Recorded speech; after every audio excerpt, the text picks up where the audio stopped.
December CCT monthly meeting.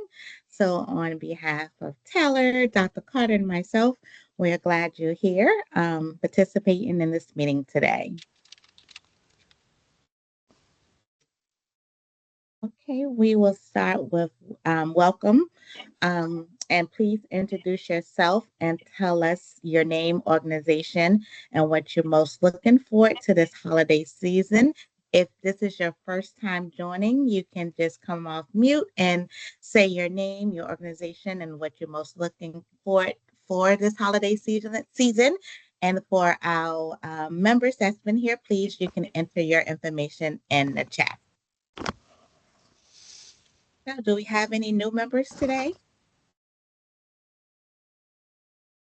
I'll jump in. My name is Natalie Hall. I'm with the Howard County Health Department. I'm joining you to talk about CAREAPP.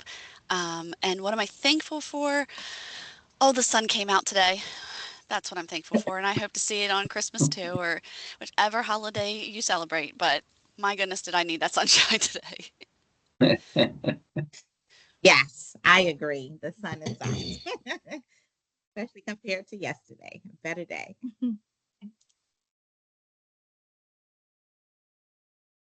Anyone else? I'm trying to look at the chat. Okay, Crystal, welcome. Looking forward to time off with family to celebrate the holidays. Yes, we all probably agree with that one. So can you please put your name, your organization, and what are you most looking forward to this holiday season? And I see Margaret put in the chat, children coming home for the holidays. Margaret, I know you shared a few work group meetings ago in our behavioral health advisory group that you were going to have a full house for Thanksgiving. How did it go? Did everything go well with everyone coming in from out of town? It did, and we had a few extra, but that's what happens at the Fowler house. It's just a revolving door. Whoever wants to come can come. Just like, and if there's not enough food, they just go in the refrigerator and pull out leftovers. So. And on the topic of food, I don't know if Judy is on this morning, but in one of our last work group meetings, she had shared that she was making stuffing muffins for Thanksgiving. Ooh. So curious, I see Shanika put in the chat here, good comfort food. Are there any foods anyone's looking forward to this holiday season?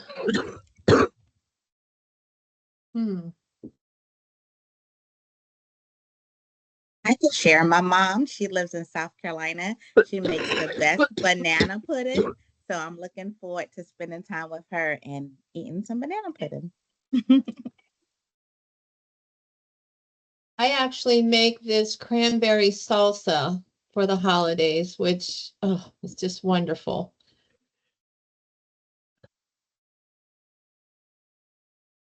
And I see Judy has joined us. Hi, guys. Hi, Judy. We were just talking about your stuffing muffins. How did they go this holiday season? They were crushed. It's funny how your kids learn, whatever they grow up with, and so my son, he made them with Italian sausage because his future in-laws are Italian, so he made them with Italian sausage. And he was very upset. I usually just make them with some turkey, like ground turkey or something like that. So he said, Mom, that's the way to do it. Oh, thanks for remembering. Did anybody try them? Did anybody make them? Not a brave one in the bunch. I did hear some of our behavioral health folks did. So we'll chat about that in next week's meeting. I did hear that they were a hit. So good. Yes, our first stab at a coalition cookbook. It starts with Judy's stuffing muffins. I feel very honored. Thank you. All right, Tornisha, I will pass it back to you. Okay, next slide.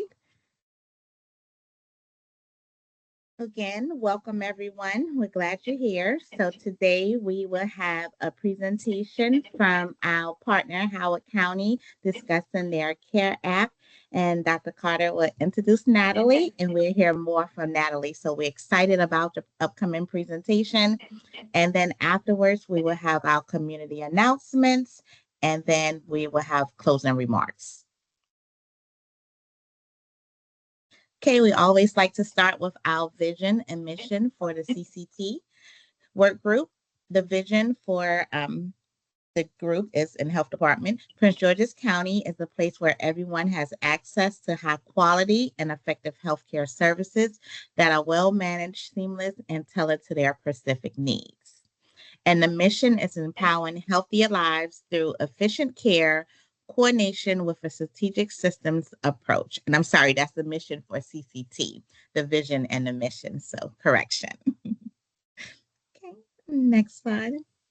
So, and our focus for today is investing in ensuring the community resource inventory, which we know as CRI, when using Findhelp, is a comprehensive and accurately reflects resources in Prince George's County. So we're here reflections from a neighboring Maryland jurisdiction, which is Howard County, regarding their lessons learned, engaging partners to add and claim programs in Findhelp, and that's one of our goals for CCT, and also to have discussions about involving different audience, such as government agencies, community-based organizations, healthcare providers, etc., in Findhelp engagement efforts. And I will turn it over to Dr. Carter. Dr. Carter, okay. Yeah, I'm off mute now. Thank you. And thank you, Natalie, for coming. I want to introduce you to Ms. Natalie Hall. I never met Natalie, but Dr. Rossman talked highly of her so I sort of know her through her efforts in Howard County. And what Dr. Rossman told me of her is that she's a passionate community educator. She has led the LHIC there, the Local Health Improvement Coalition in Howard County, and that they've done remarkable work there. I mean, they're one of the most respected LHICs in the state. And we had a lot of real interesting plans moving forward before before COVID hit. But what I came to understand is that they have done remarkable work there. They use this CAREAPP, the CAREAPP project, which has been recognized by the National Association of Counties and they were actually given an achievement award for the CAREAPP. It's an international application. Actually, it's been translated into 100 languages. It's a great application, but an application is only as good as how it is applied. And so when you look at how Howard County has utilized this technology, this web-based technology, I think they've done an excellent job, and I'm looking forward to hearing from Natalie, Mrs. Hall right now. So thank you for coming. I really appreciate you coming, and we look forward to hearing what you have to say. Well, thank you, and thank you for having me and those kind words. So I have been with the Howard County Health Department for 7 years, and I was hired specifically to work on CAREAPP. So when I was hired, this was completely new. We had to figure out how we were going to pique the interests of our community partners and the community as a whole. And that was the task that was really just laid in my lap. So there was a lot of boots on the ground. There was a lot of calling different organizations that we were already partnering with and kind of introducing CAREAPP to them, just as I am about to introduce it to you, and telling them, this is how we're already partnering, and here's how we can make this even a better partnership. So I guess I should ask the question, is everyone familiar with Findhelp? I'm going with Yes. nods. Okay, Yeah. thank you. Yes. Okay. I didn't want to talk here when I needed to talk here. So, okay. So Findhelp there's just so much that you can do with this. And we really went out and kind of we branded it as CAREAPP. So we went out and introduced this to our partners, and how could this fit into their workflow? How could this not be an extra? So hearing what the community partners had to say, and then working with them in order to make this all cohesive. Um, I'm going to show you the platform because really I think that's where everything lies. So let me go ahead. If you don't mind, am I able to share my screen? Perfect. Okay. Yes. Thank you, Natalie. All right. So you may see yourselves for a moment. Okay. So here in Howard County, we actually have two CAREAPP sites. One of them is specific to our partners, and that is hccareapp.org. So in order to get into this website, you have to log in. So I'm going to log out. So when you go to hccareapp.org, it takes you right here. And then if you don't already have a username and password, you're clicking sign up, putting in that information, an email is sent to you from Findhelp, and you confirm your account. It's very user friendly.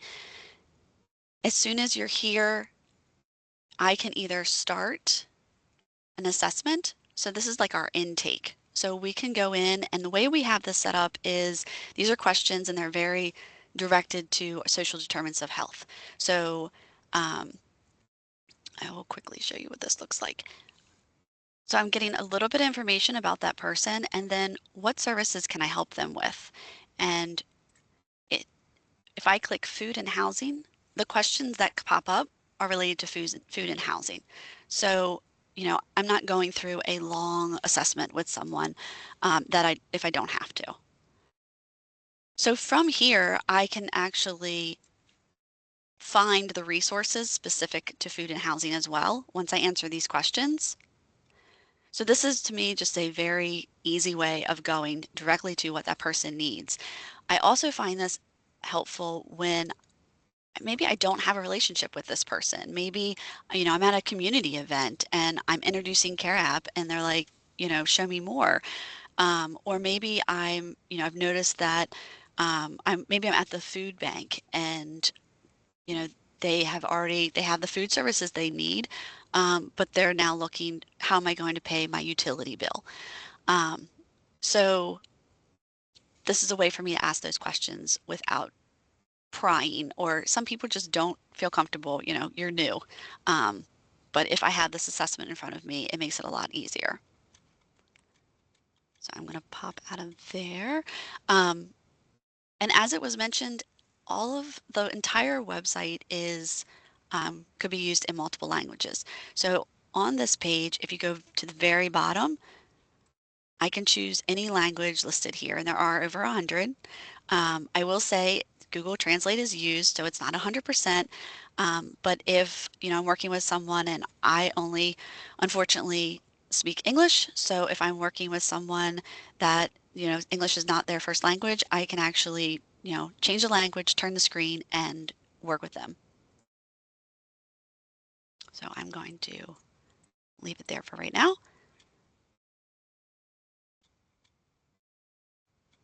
Okay.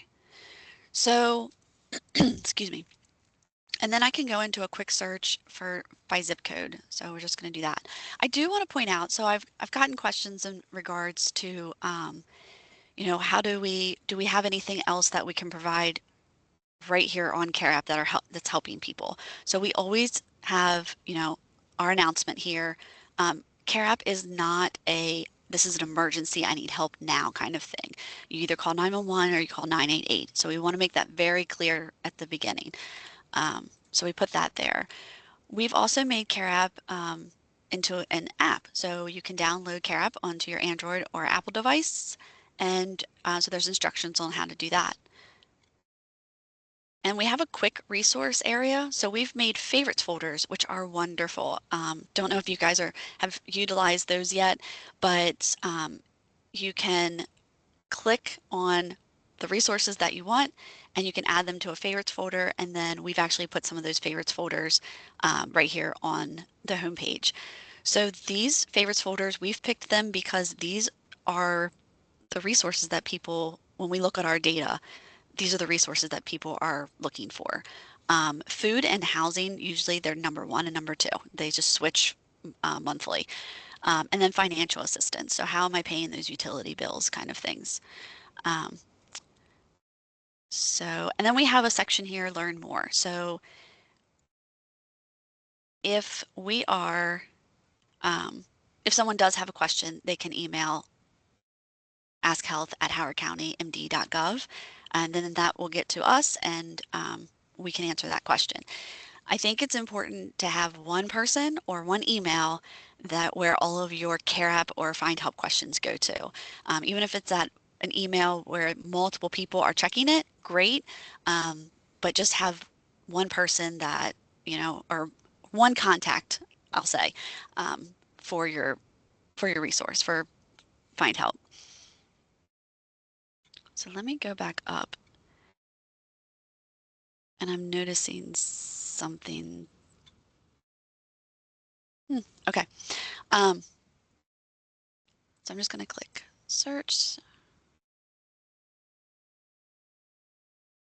So I can put in food here and find food pantries. I can even, we have a gluten-free food pantry as well, and allergy friendly, which is great because I have celiac and a loaf of bread costs me, I think we're up to $7 now. So, a family that's packing lunches a lot, that can be expensive, get very expensive very quickly. Or I can use these drop downs here by under food. So I can go to food pantries here. And again, so this is finding the food pantries by that zip code that I put in. So it was also mentioned, Findhelp is nationwide. So I'm using a Howard County zip code. I can put in a zip code in Pennsylvania if I wanted to. I could put in a zip code in California. We had a gentleman who lived here in Howard County and he needed a car seat for his child. Well, when I reached out to him, he had moved to Florida.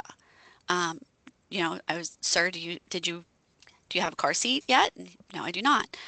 Okay, let me find a service in Florida. So I went in, put in his zip code, and found his local health department in Florida and connected to him, gave him that information so that he could reach out to the program there.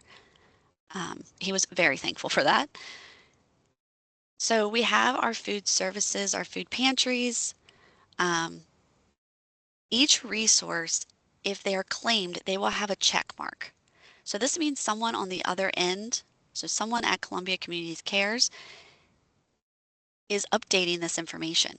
So they've claimed this resource, and this resource information, they're going in and updating, which is great. We have some resources here within the health department that there's a wait list. I believe it is our colorectal cancer program. So it is listed that there's a wait list for that. Let me go back out.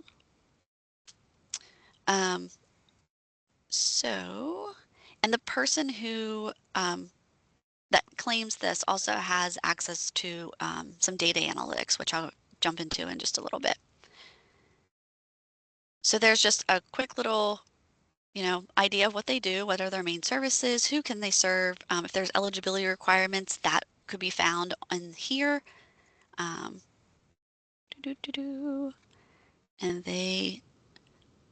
this program serves anyone in need, so they don't have any. There's also a list if they have multiple locations, they can put all of those, all the hours. Apparently they have even more than 3.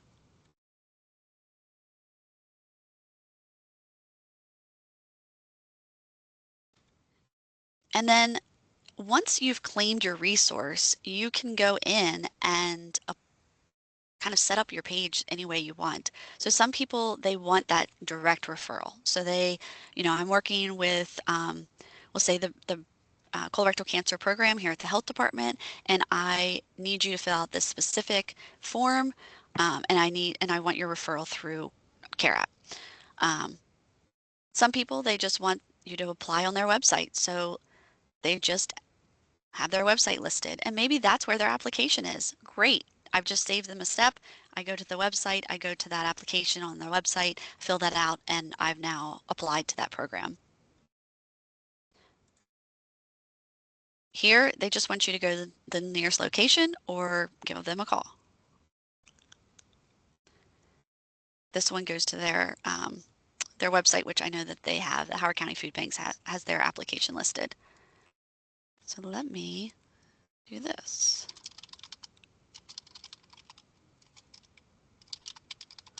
As you can see, I've searched it a few times.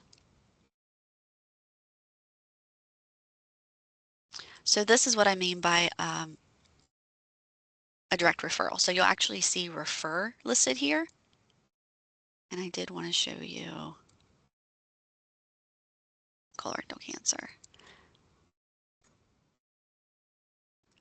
So what the colorectal cancer program has done is they have let us know that there is a wait list, like I mentioned. Their eligibility requirements are listed there, which is so helpful to the community and your partners.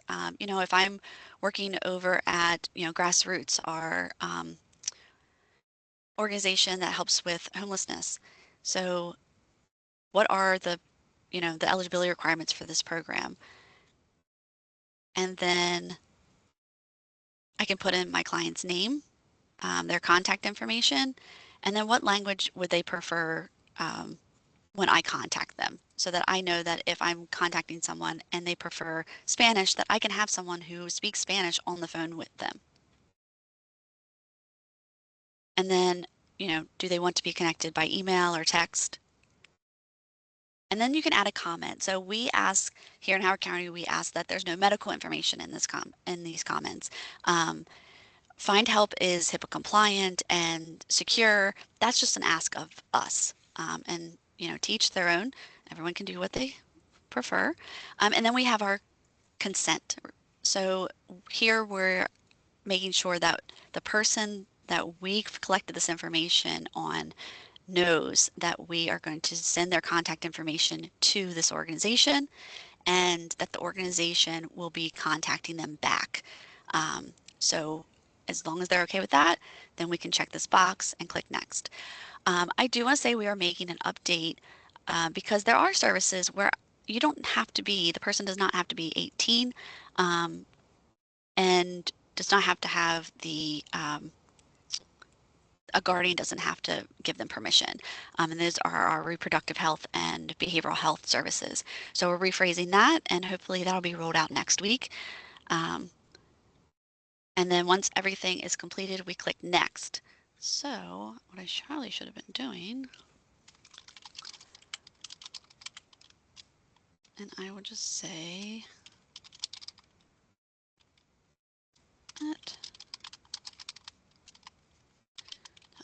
GFB.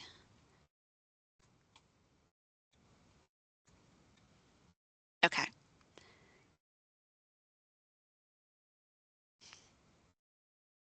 So this is the colorectal cancer's screener that they have set up. And this is the information that they need specifically for their program.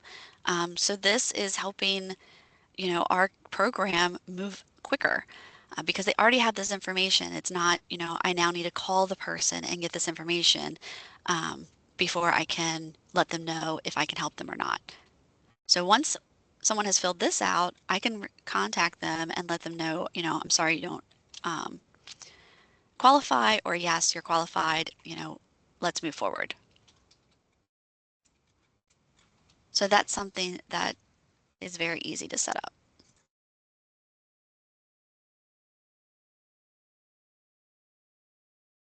I don't want to leave the site, I just want to go back. Oh, it wants me to leave there. So I've mentioned all of these. Go back in here. So I've mentioned how if the program is claimed, then you can go in, the person can go in and make updates. So we get questions, you know, how do I do that? How do I make those updates? And that is very simple too. So once you've claimed, you'll have access to what's called My Program Tools. And in there, you can go to edit program listings. And I apologize, but I have a few. And I'm just going to click into, let me find our colorectal cancer one. Sorry, I'm not, there we go. My eyes aren't the best. So contact settings. So this is how they've set up that screener that we just saw.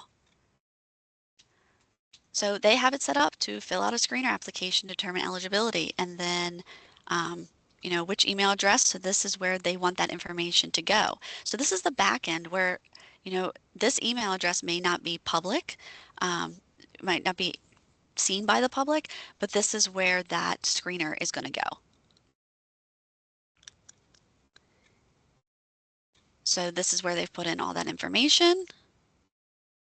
And then this is their actual eligibility screener. So they've set up these questions and it's really that easy. You just add the question. You can move if you want it up, you know, to the first question or the last question. You can get rid of the question. You can make it required or not required. So this is just a really great feature of Findhelp, I believe. So I'm going to say publish and I didn't change a thing. They'll be happy about that. All right. So I mentioned also when you claim the page, you also have some dashboards that you can see. So to me, the dashboards are, I don't want to call it a selling point, but it really is. I want to know my data and I want to know it now. I don't want to have to wait until a report is sent to me from a company. I want to be able to put my fingers on it and see it now. So I can go to my site tools, my site analytics. So I will say I have access to more because I am an admin. So there, the analytics that someone who claims a page, they will have search activity, referral activity, their assessment activity. So they still have access to a lot. There's a few more as well. Based on how they're set up. If they're a group, they have search activity for their groups. But I just want you to see one of these if you haven't already. So search activity, you know what? Yes, I'm going to do that.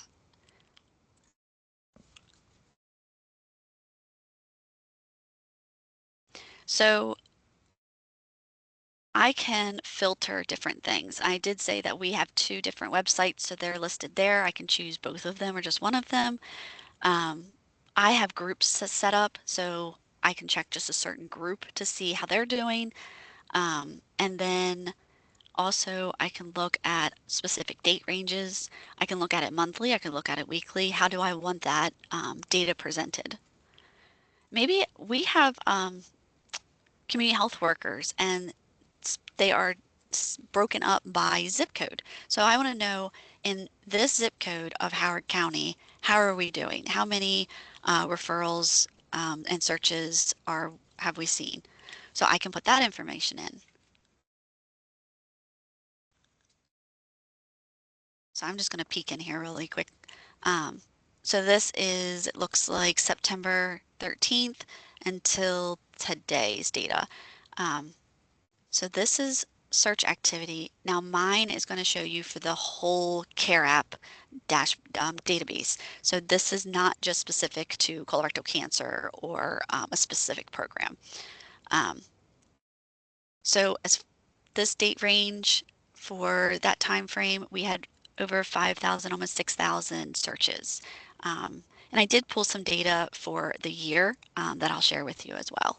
But I just want you to see how clean this is and how well it's laid out. So when I was going out into the community and, you know, working with our partners, I was showing them this. I was, you know, this is the data that you have access to, which is great for grant writing.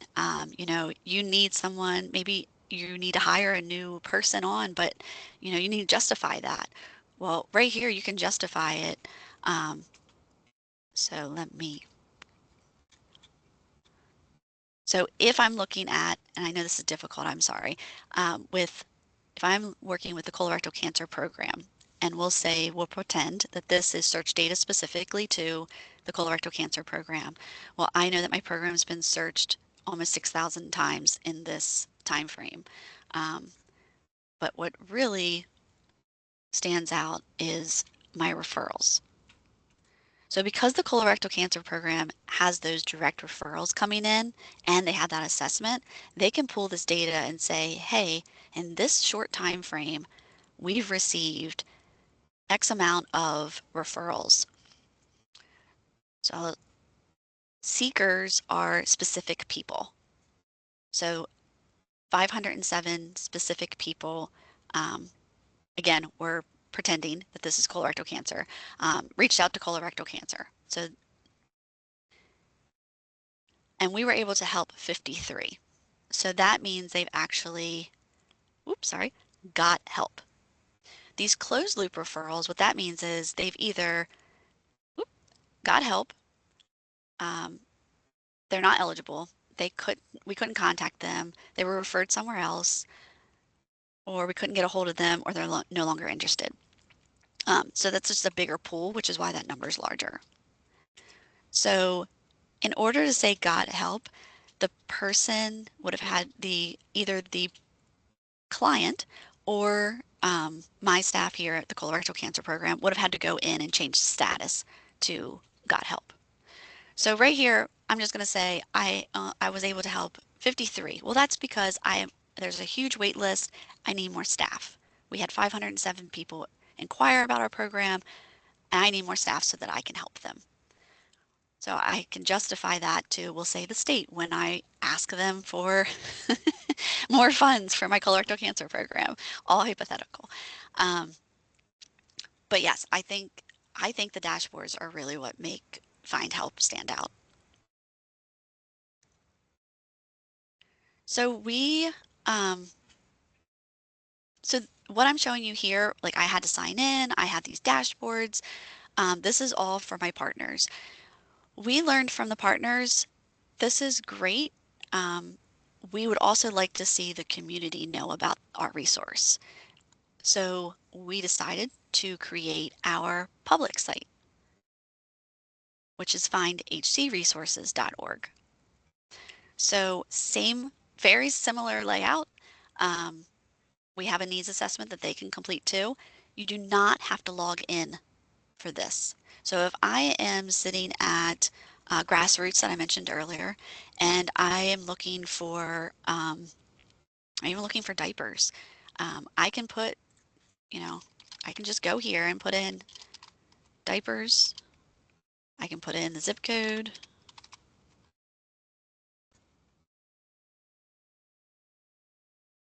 And it's going to show me that, I can contact the food bank. I go to their site here, I can fill out their application and put that I'm looking for diapers and they'll contact me. Then we have the other programs as well. So again, if it has a check, that means that they've claimed the page. No check, they have not.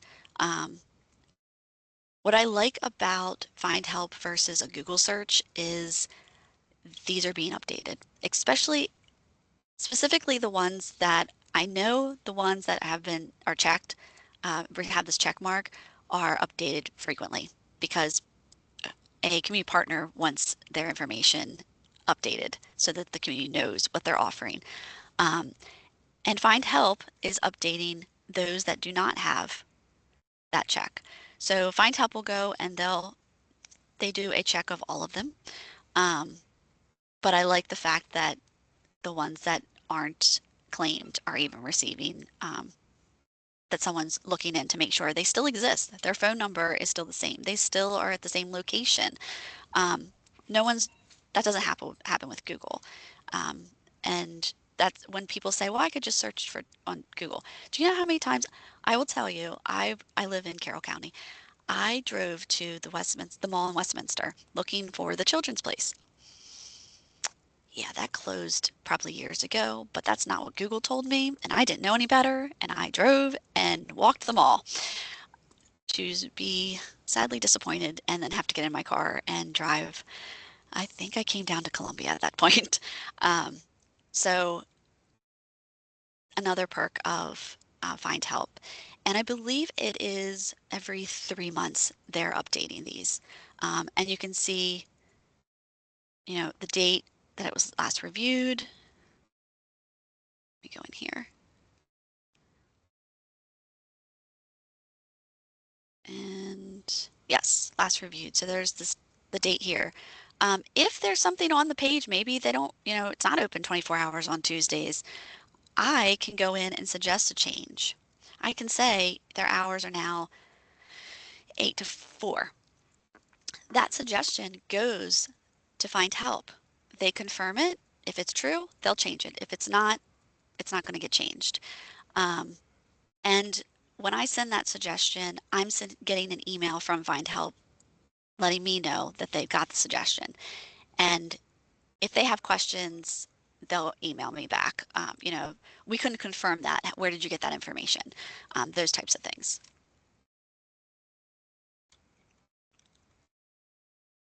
Let's see. Go back here. Let me see what else I had here. I had a specific question about engaging physicians, and we started with our physicians that we already had partnerships with. Like I said at the beginning, we knew their workflow, so we knew where to fit CAREAPP into their workflow. We started off with our breast and cervical cancer program, the physicians that they were working with, and then colorectal cancer program is Chase Brexton. We have a partnership with Chase Brexton here in Columbia. So those referrals are all coming through CAREAPP, which is great because it's all housed in one place. Um, those referrals are coming in, and then um, I can follow that client and that interaction with Chase Brexton back and forth between me and Chase Brexton to help the client. So let me see what else. Marketing materials. So how did we get this information out, especially when we expanded into this public site? So going back to the very beginning, when we were just working with our partners, how are we engaging them? Like I mentioned, there was a lot of phone calls and going to their offices and in-person trainings and having that one contact person that, hey, I'm in CAREAPP and I'm having this issue. Can you help me out? Yes, I can. So that was very important, kind of gaining their trust and letting them know that we're here for them and this is easy to use and we're here to show you that how easy it is. And then when we got that feedback of, how can we get the community involved? Um, when we go out to community events, we talk about it there. We also have created postcards so that we have something to hand people. We take those postcards to the libraries, our workforce development. Um, our partners have them in their lobbies. And that's just really for the community to know what CareApp is, how to use it, that it is an app and they can use it as an app as well, or they can just go to these websites if they prefer to access it that way. And then everyone loves a free giveaway, so we have ink pens, we have mouse pads, uh, I haven't ordered any new, actual just pads of paper. Um, and we started this year, we have magnets. Um, my thought is I'd love to see those magnets stuck to at the like bus stops, either the metal pole or if there is a board, putting them on the board so people have access there. Our magnets, I believe the mouse pads and our postcards all have QR codes as well. So it's the information, the website is listed, but we also have the QR code if um, someone is so inclined to want to use that. Um, so when I went into the our partner site, I noticed something that kind of threw me off. We're currently working with Findhelp in updating our landing page, and we had tip sheets. So if I was, working with a community partner and they sent me an email of, hey, how do I go in and add a team member? Oh, there's a there's a tip sheet for that. So they were all listed here. And when I say we're working with Findhelp, it's this week. So I apologize that they're not there right now. But there's tip sheets on various things. And then we also created videos. Everyone learns a little differently. I like to be walked through things by a person. So we had our CAREAPP Community Engagement Coordinator, Shannon Harris, create videos, and those were posted as well. So I will definitely let Findhelp know that they have taken those off and we need to put those back. Um, and then, let me see.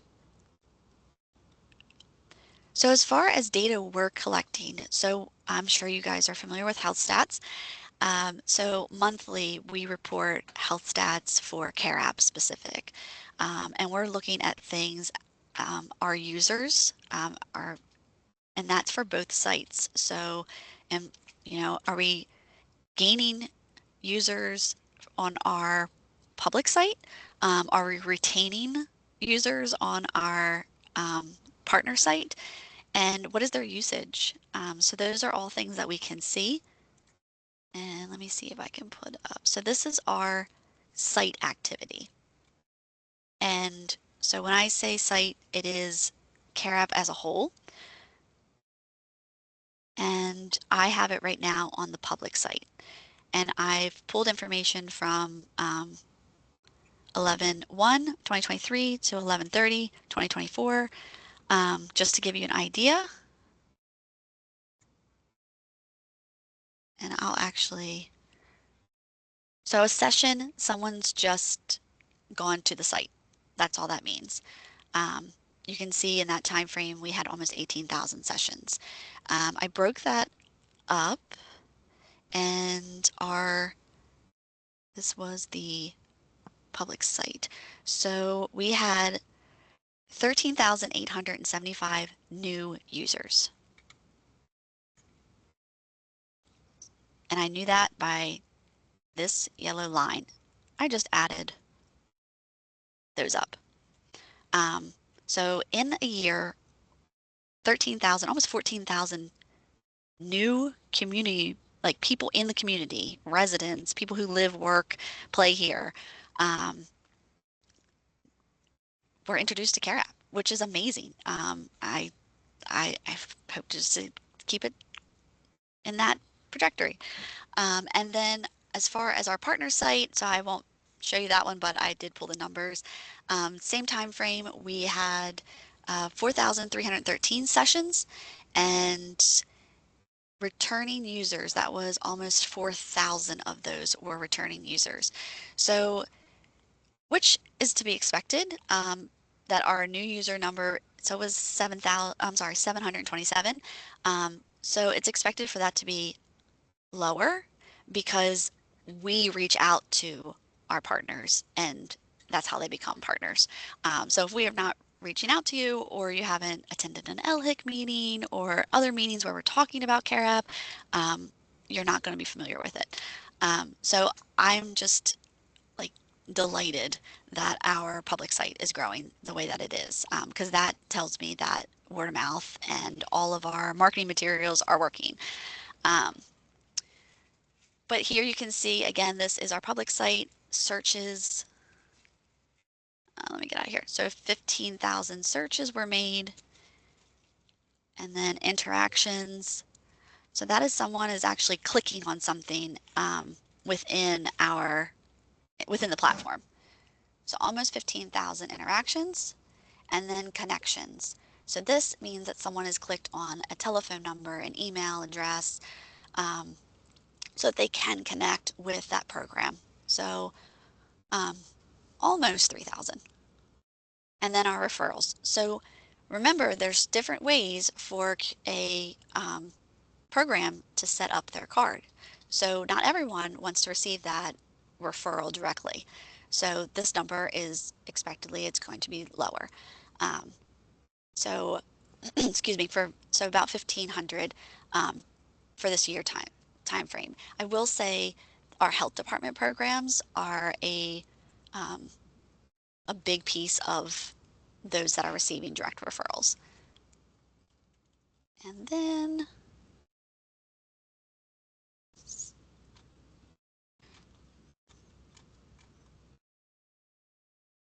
okay.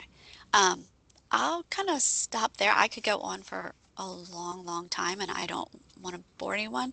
Um, but I mean, I have nothing but great things to say about CareApp, and I guess it should be that way since I've been working on it for 7 years.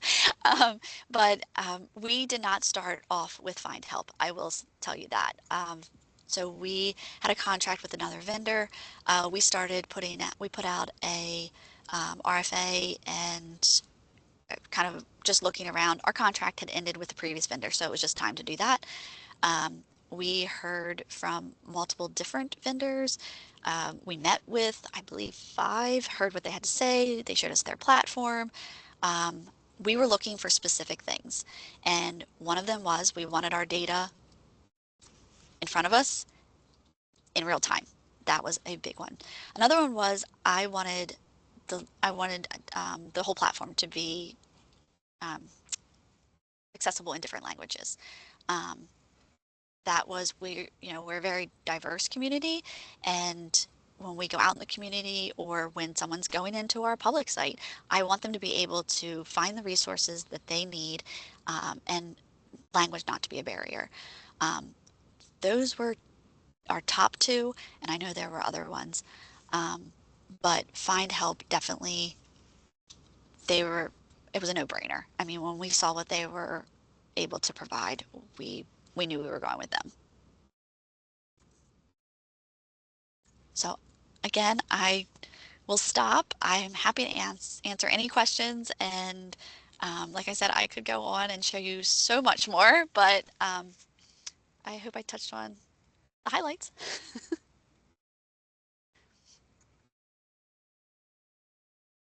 Thanks, Natalie. This was an awesome presentation. I actually learned a lot and see things that we can incorporate here in Prince George's County. But I will open it up for anyone who has questions. Please come off of mute and do so and ask your questions. You can also put them in the chat. And I see a question here from Judy. If someone goes to find help independent on your site, but puts in a local zip code, do you find out about it?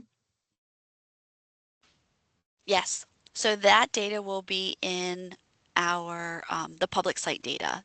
Um, as far as if I don't know, I will know the zip code that they've searched from. I will not know any other data really about them. I don't know any like demographic data. I don't know their name or anything like that.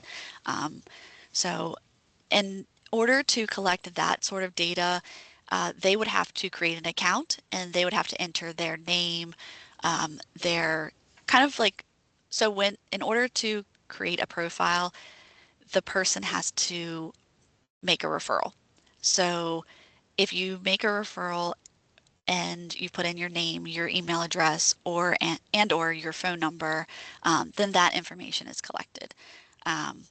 But other than that, no. Just in my analytics. Mhm. All right, thanks. The next question is from Bridget. Does the data include out-of-state searches, for example? If so, can you isolate that information from other Pacific data sets you'd like to know about? Yes, I can. So I forget what advertisement marketing push we did, but we were able to see that we had a um, large number of people from, oh my gosh, where was it? Alabama? It was a very off. New Jersey was another one. We've had a lot of people searching CAREAPP um, from New Jersey. So yes, you can. So you can search by the zip code, but also when I go into the search data, and I apologize, but I'm actually doing it now. Um, but I can go into search. I'm going to share my screen if you don't mind. Very. I guess I have to ask you if I can share my screen, huh? Let's see here.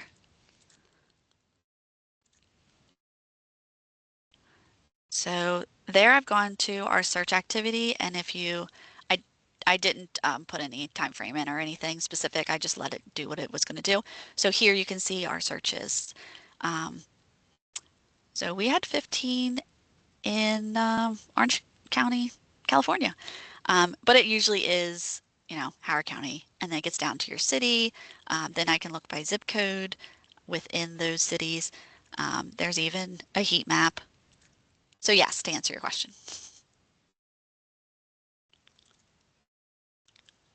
Comment from Shanika. Oh, Bridget said thank you. And Shanika made a comment, Care app works. Thanks, Shanika. Any other questions for Natalie? By the way, Shanika is very familiar with CAREAPP, just to let you guys know. Yeah.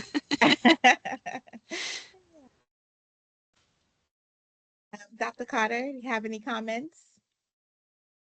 Yeah, couple of comments. One, it does work. CAREAPP does work, and I know that it does, and that's how I know that this is important for us. For our CCCT, our Health Action Coalition members too, and our health department to hear about it because it does work.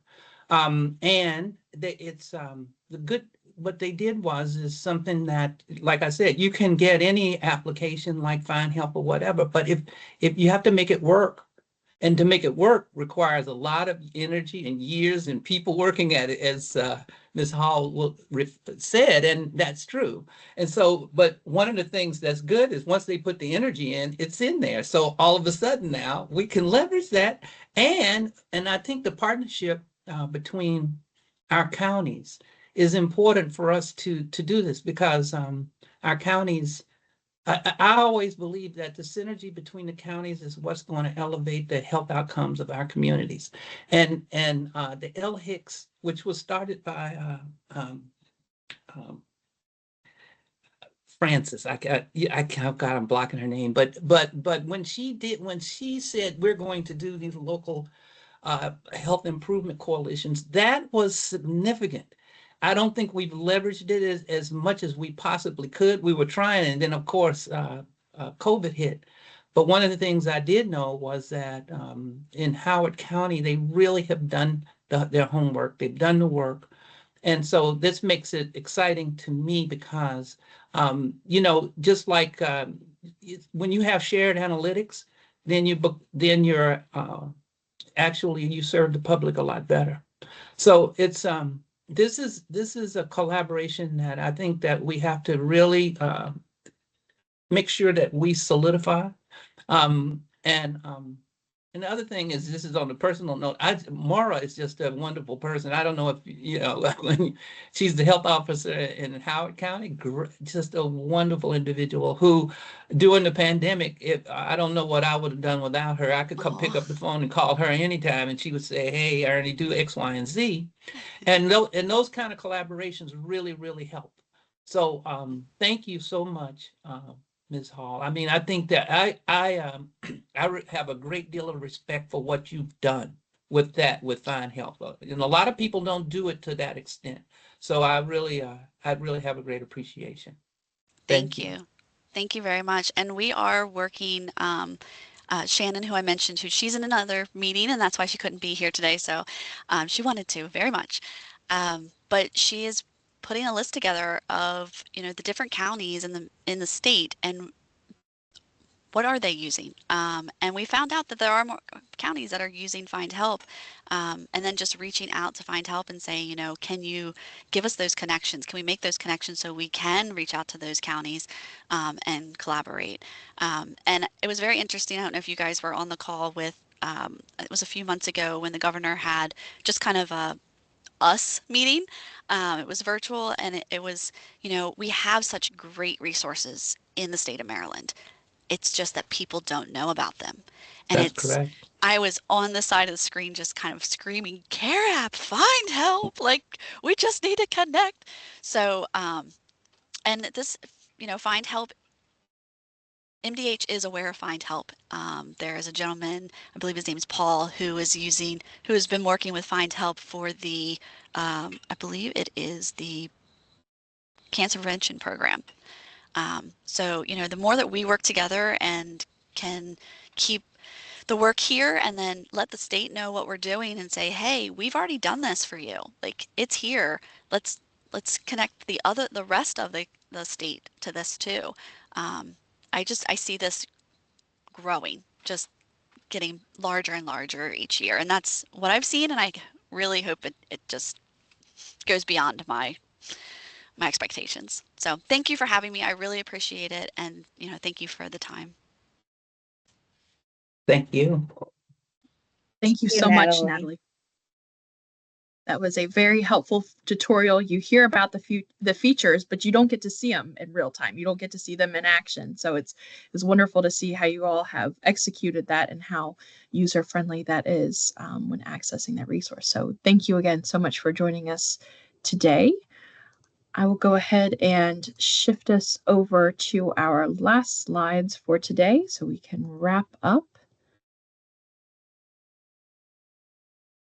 All right, well, we will go ahead and jump into our community announcements now. Let's see, is Sharon on? Sharon, would you like to discuss this community announcement coming from the Patient Family Caregiver Advisory Group?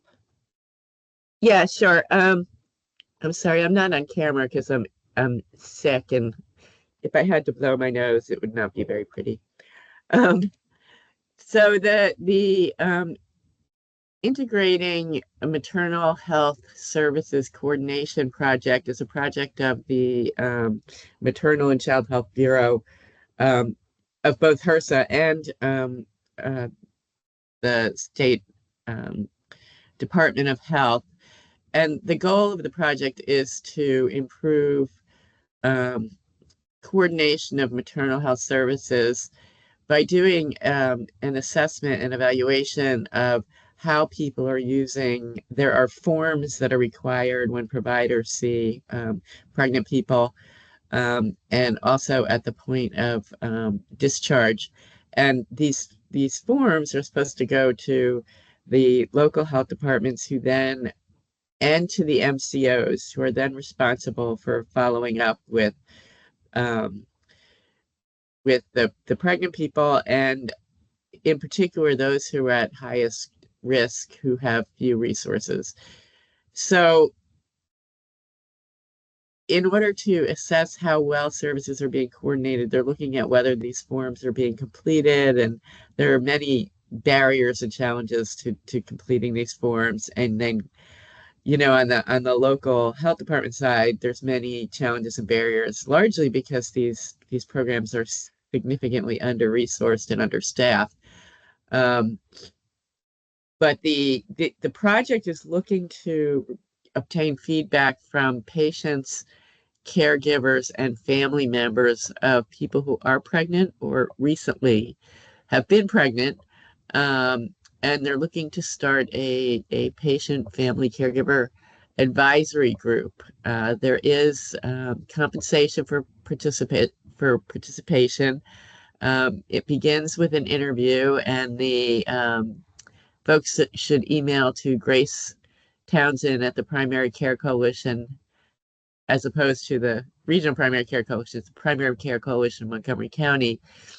People get $100 for the interview, and then $100 for continuing participation in the advisory group.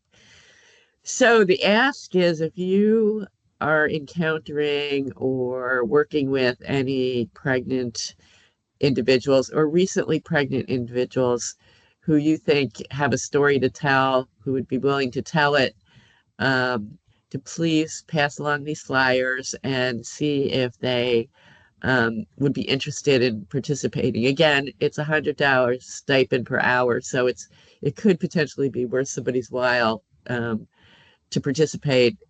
And the only way we're going to know where the pain points are in the maternal health system is if we get feedback from pregnant people.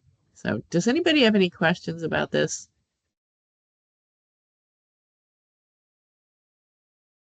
No. So please feel free to reproduce the flyer, post it in places where you may have clients coming in, and hopefully we'll get good representation from Prince George's County. This is a statewide project. I am really focused on ensuring that Prince George's County has good representation.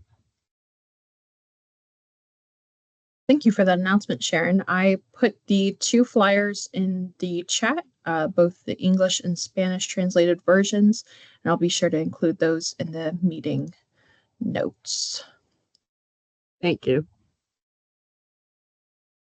All right, and then next we have a save the dates for the Prince George's County Health Department CHIS Community Health Worker Training Program. So Mike, if you're on, would you like to make the announcement to folks?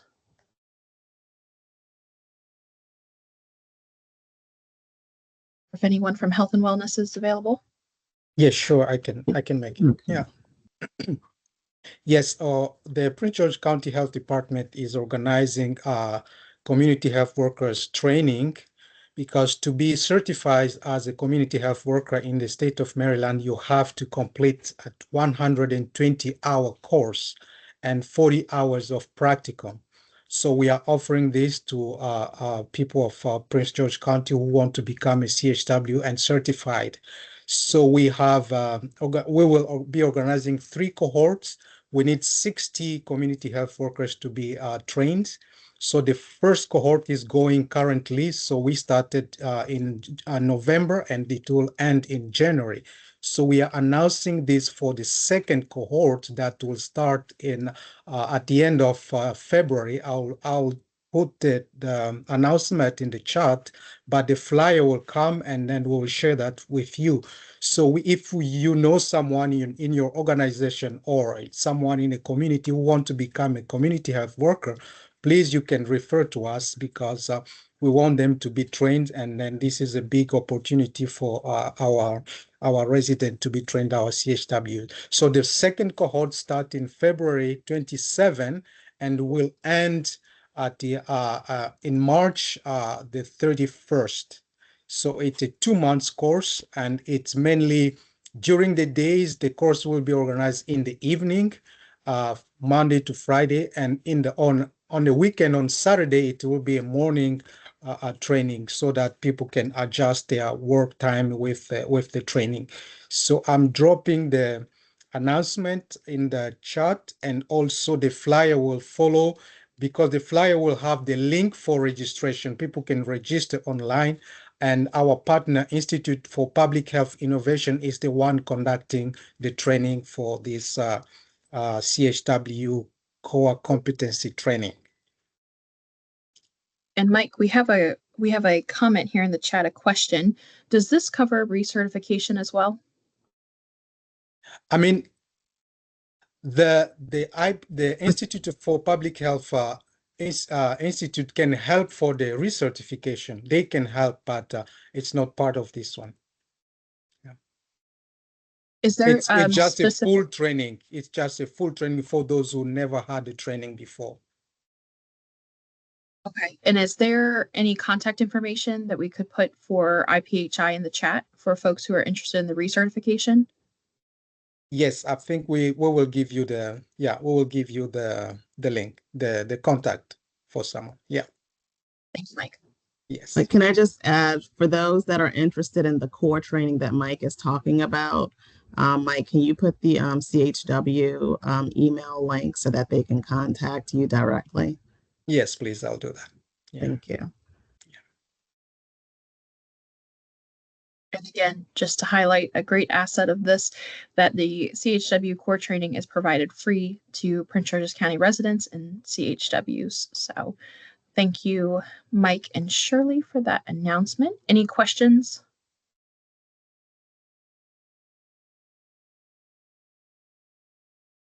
All right.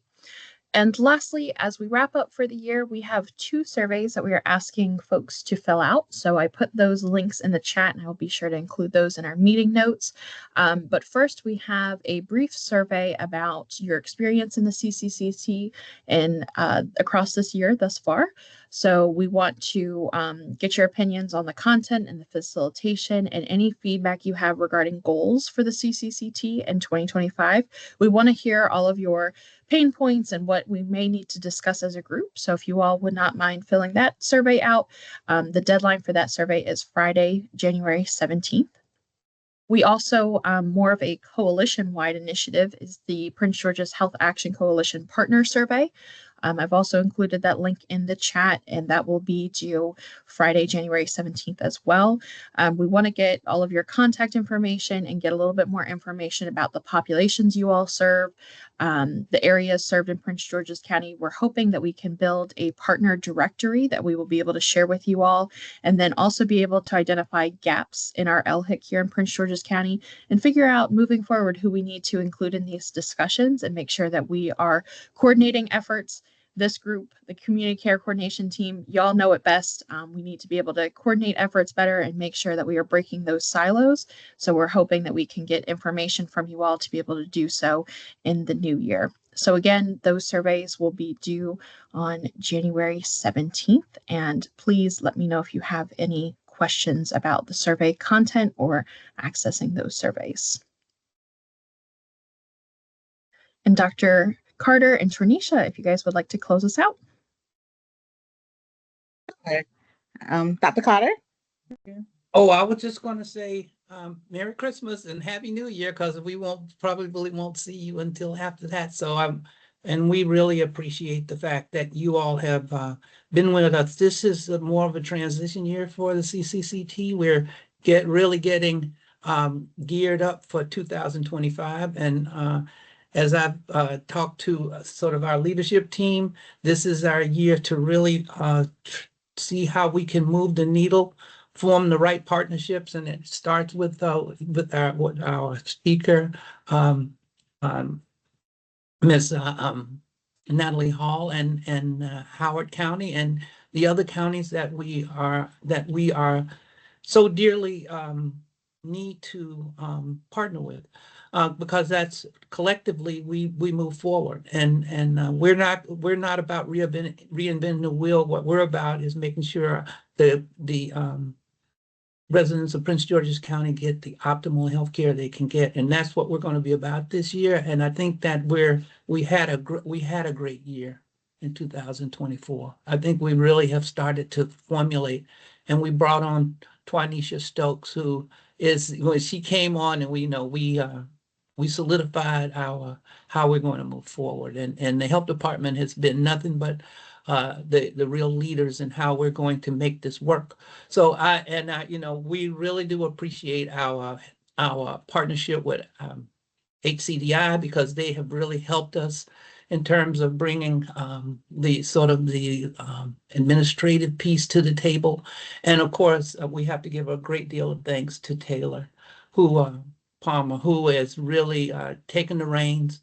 She's provided the infrastructure. So we're just pleased all around with how where we feel we are right now, and we really appreciate the fact that you all have stuck with us through this year and going forward. So I'm just thanking you guys now. I didn't get a chance to thank you over Thanksgiving, but I did say a little I did thank you all when we were sitting down to eat. So when people ask what you're thankful for. So thank you guys. I really appreciate you, and I'll hand it over to you to Anisha. Just to piggyback on what Dr. Carter said, we thank you so much. And the CCT meeting group is really about, coordinating that care coordination. So we're really going to be dependent on our partners, strengthening our partnership, and leveraging on some of the work that Natalie has presented today, how we can implement that in Prince George's County. And so we have strong partners in this group, and we're looking to add more and strengthen our partnership, as I mentioned early. So it's really going to be boots on the ground in 2025, and we look forward to continue to work with all of you. So everyone enjoy your holidays, and thank you. Thank you, Everyone, guys. take good care. Have a great holiday. Thank you. Thank you, Stephanie. Bye, everybody. Thank you. Bye.